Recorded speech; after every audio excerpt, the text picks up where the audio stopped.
খুলনার একটি আবাসিক ব্যস্ত এলাকা। রাত বাজে তখন প্রায় 9:30। রাস্তার পাশে পড়ে আছে একটি বড় প্লাস্টিকের বস্তা। প্রথমে কেউ গুরুত্ব দেয়নি, কিন্তু কিছুক্ষণ পর স্থানীয়দের সন্দেহ শুরু হয়।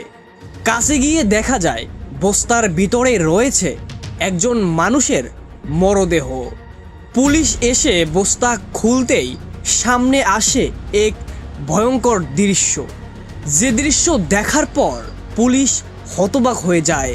বস্তার ভিতরে মৃত অবস্থায় এক কিশোরী, তার বয়স 16 বছর। কিন্তু কে এই কিশোরী, কেন তাকে হত্যা করা হলো?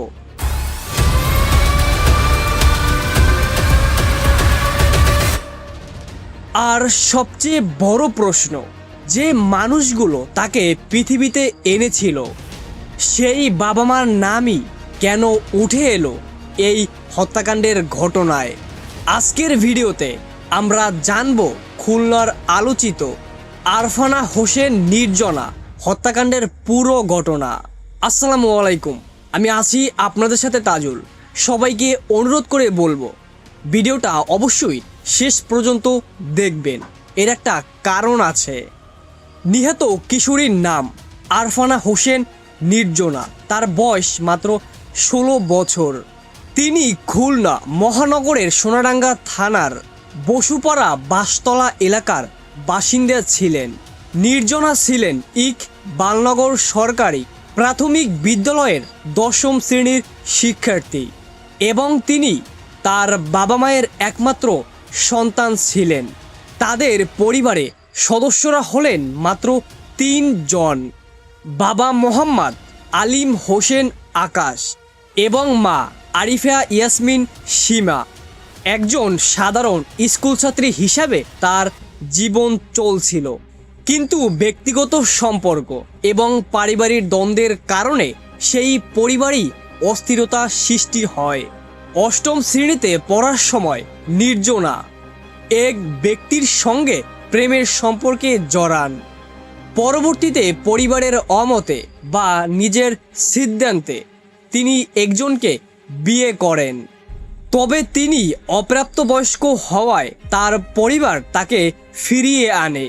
কিন্তু বাড়িতে ফিরে আসার পরও তিনি তার স্বামীর কাছে যেতে চাইছিলেন।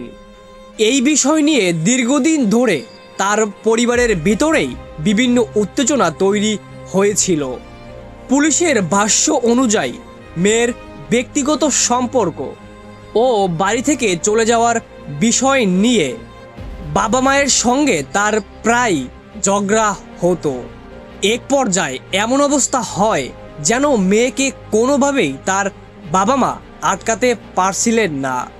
সবচেয়ে অবাক করা বিষয় হলো মেয়েটার বয়স মাত্র 16 বছর, আর এ বয়সেই বাবা মায়ের বিরুদ্ধে গিয়ে বিয়ে করে। আরও নানা সম্পর্কে তিনি জড়িয়ে পড়েন। 8 জুলাই 2026 বুধবার বিকেলে নির্জনার সঙ্গে পরিবারের সদস্যদের সাথে তর্ক বিতর্ক হয়। এক পর্যায়ে মা আরিফা ইসলাম তাকে মারধর করেন। পরে ঘরের ভিতরেই পরিস্থিতি আরও উত্তপ্ত হয়ে ওঠে। এক পর্যায়ে ঘরের ভিতরে চিৎকার শুনে বাবা আলিম হোসেন সেখানে যায়। এরপর তিনি কাঠের ফালি বা কাঠের লাঠি দিয়ে নির্জনার মাথায় আঘাত করে। মাথায় গুরুতর আঘাত এবং অতিরিক্ত রক্তক্ষরণের কারণে নির্জনার সেখানেই মৃত্যু হয়। ধারণা করা হয় বাবা মায়ের শাসন একটু অসতর্কতার কারণেই এই ঘটনা ঘটে। তবে এই ঘটনার পর বাবা মা পুলিশকে খবর দেয়নি। এটাই ছিল সবচেয়ে বড় ভুল। বরং এরপর লাশ আত্মগোপনের চেষ্টা শুরু করে। হত্যার পর নির্জনার মরদেহ একটি প্লাস্টিকের বস্তার ভিতরে ভরা হয়। বিভিন্ন প্রতিবেদনে বলা হয়েছে সেই বস্তাটা ছিল কবুতরের খাবারের একটা বস্তা। পরে মরদেহ ছিঁড়া লুঙ্গি পেঁচিয়ে একটি মোটরসাইকেলে তোলা হয়। এরপর রাতের অন্ধকারে খুলনা নগরী নিরালা প্রান্তিকা আবাসিক এলাকার 3 নম্বর সড়কের পাশে ফেলে রাখা হয়। এইভাবে হত্যাকাণ্ডকে অন্যদিকে প্রভাবিত করার জন্য চেষ্টা চালিয়ে যাচ্ছিলেন বাবা মা। সেদিন রাত প্রায় 9:30টার দিকে স্থানীয় লোকজন রাস্তার পাশে সন্দেহজনক একটি বস্তা দেখতে পেয়ে তারা পুলিশকে খবর দেন।